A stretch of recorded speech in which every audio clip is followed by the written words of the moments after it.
आज हमने पढ़ना है वैक्यूल के बारे में। किसके बारे में? देखिए वैक्यूल जो है एक मोस्ट इंपॉर्टेंट ऑर्गेनेली है, एक मोस्ट इंपॉर्टेंट ऑर्गेनेली है यूकैरियोटिक सेल की। किसकी? Eukaryotic cell. अब देखो ये वैक्यूल जो है ये प्लांट सेल में भी पाया जाता है और एनिमल सेल में भी पाया जाता है। अगर हम बात करेंगे वैक्यूल की, तो जो प्लांट सेल का वैक्यूल है वो लार्जर साइज का होता है और जो एनिमल सेल का वैक्यूल है वो स्मॉलर साइज का। प्लांट सेल में कम वैक्यूल होंगे लेकिन लार्जर साइज के होंगे, लेकिन एनिमल सेल में ज्यादा वैक्यूल होंगे स्मॉलर साइज के। ठीक है ना?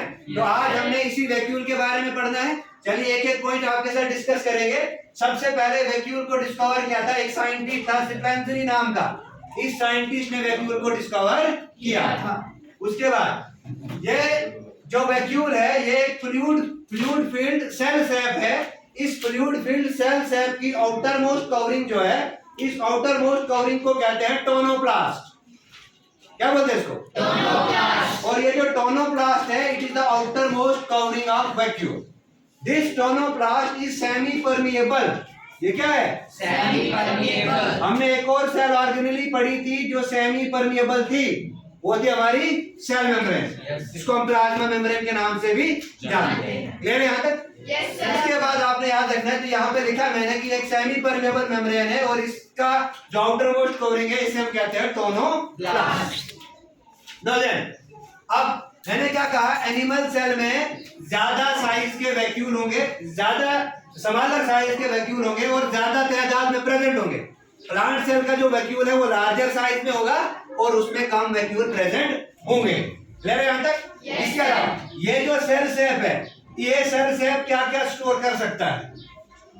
ये सेल शेप क्या क्या स्टोर कर सकता है? तो देखिए क्या क्या स्टोर कर सकता है। ये वाटर को स्टोर कर सकता है, एसेंशियल मिनरल्स को स्टोर कर सकता है, बहुत सारी गैसेस को स्टोर करके रख सकता है, शुगर स्टोर करके रखता है, ऑर्गेनिक एसिड्स को स्टोर करके रखता है, वेस्ट को स्टोर करके रखता है और पिगमेंट्स को। ठीक है ना? और पिगमेंट्स में भी किसको स्टोर करके रखता है? एंथोसाइनिन और एंथोजेंथिन को। ये तो मोस्ट इंपॉर्टेंट पिगमेंट्स है, इनको भी ये स्टोर करके रखता है। अब ये वैक्यूल की क्लासिफिकेशन, इसके फंक्शन आप हायर क्लासेस में पढ़ोगे। वैक्यूल की टाइप्स क्या क्या है? सबसे पहले आता है सैप वैक्यूल। ये जो मैंने वैक्यूल बनाया है ये सैप वैक्यूल है ना? ये सैप वैक्यूल क्या क्या स्टोर कर सकता है मैंने आपको एक चीजें बताई। दूसरा वैक्यूल आता है कॉन्ट्रैक्टाइल वैक्यूल। अगर हम बात करेंगे सैप वैक्यूल और कॉन्ट्रैक्टाइल वैक्यूल की, दोनों इंपॉर्टेंट रोल प्ले करते हैं ऑस्मो रेगुलेशन में। ये दोनों इंपॉर्टेंट रोल प्ले करते हैं ऑस्मो रेगुलेशन में। इसके बाद एक और टाइप है that is known as food vacuole. तो फूड वैक्यूल क्या करेगा?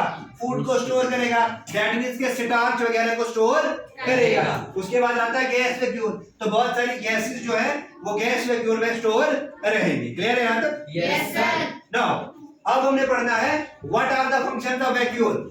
वैक्यूल के क्या क्या फंक्शन है? तो मोस्ट इंपॉर्टेंट फंक्शन, ये प्लांट सेल को टर्जिड स्टेज में रखता है। दो तरह की स्टेजेस आते हैं, एक आते हैं फ्लैसिड, दूसरे आते हैं टर्जिड। जब सेल में प्लाज्मोलाइसिस होता है, प्लाज्मोलाइसिस से सेल श्रिंक हो जाती है। क्या हो जाती है? सेल जो है वो श्रिंक हो जाते हैं, तो वैसी कंडीशन को कहते हैं फ्लैसिड। क्या कहते हैं? फ्लैसिड। अगर एक हेल्दी सेल है तो उस वाली कंडीशन को कहते हैं टर्जिड। तो सेल को टर्जिड कौन करके रखता है? वैक्यूल। कौन? वैक्यूल। उसके बाद जो सैप वैक्यूल और कॉन्ट्रैक्टाइल वैक्यूल है, दोनों सैप वैक्यूल और कॉन्ट्रैक्टाइल वैक्यूल जो है दोनों ऑस्मो रेगुलेशन में इंपॉर्टेंट रोल प्ले करते हैं। उसके बाद क्या बताया मैंने कि जो फूड वैक्यूल है, ये फूड वैक्यूल क्या स्टोर करता है? ये मिनरल्स को स्टोर करता है, कार्बोहाइड्रेट्स को स्टोर करता है। ठीक है ना? तीन चीजों को फूड वैक्यूल जो है वो स्टोर करके रखता है। इसके अलावा बहुत सारे पिगमेंट्स जो है वैक्यूल के, वो क्या करते हैं? वो कलर्स प्रोवाइड करते हैं। किस किस को? फ्लावर को कलर देंगे, स्टेम को कलर देंगे, रूट को कलर देंगे। ठीक है ना? लीव्स में कलर होता है एक पिगमेंट की वजह से। लीव्स में कलर होता है एक पिगमेंट की वजह से, जिस पिगमेंट का नाम है क्लोरोफिल। और ये क्लोरोफिल ग्रीन पिगमेंट है, इसके सेंटर में मैग्नीशियम प्रेजेंट होता है। तो क्वेश्चन बन सकता है, बताओ जी क्लोरोफिल में कौन सा मेटल प्रेजेंट है? तो याद रखना मैग्नीशियम। एक ऐसे होता है कि बताओ जी ह्यूमन में कौन सा, ह्यूमन के हीमोग्लोबिन में कौन सा मेटल प्रेजेंट है? तो ये चीज याद रखिए, ह्यूमन में आयरन है, क्लोरोफिल में मैग्नीशियम है। उसके बाद ये क्या करता है? ये प्लांट ये जो है ये स्टोर करता है प्लांट वेस्ट प्रोडक्ट्स को। क्लियर है यहाँ तक? तो ये था आज का हमारा टॉपिक वैक्यूल्स और वैक्यूल्स के फंक्शन। ठीक है, समझ आया सबको? Yes sir.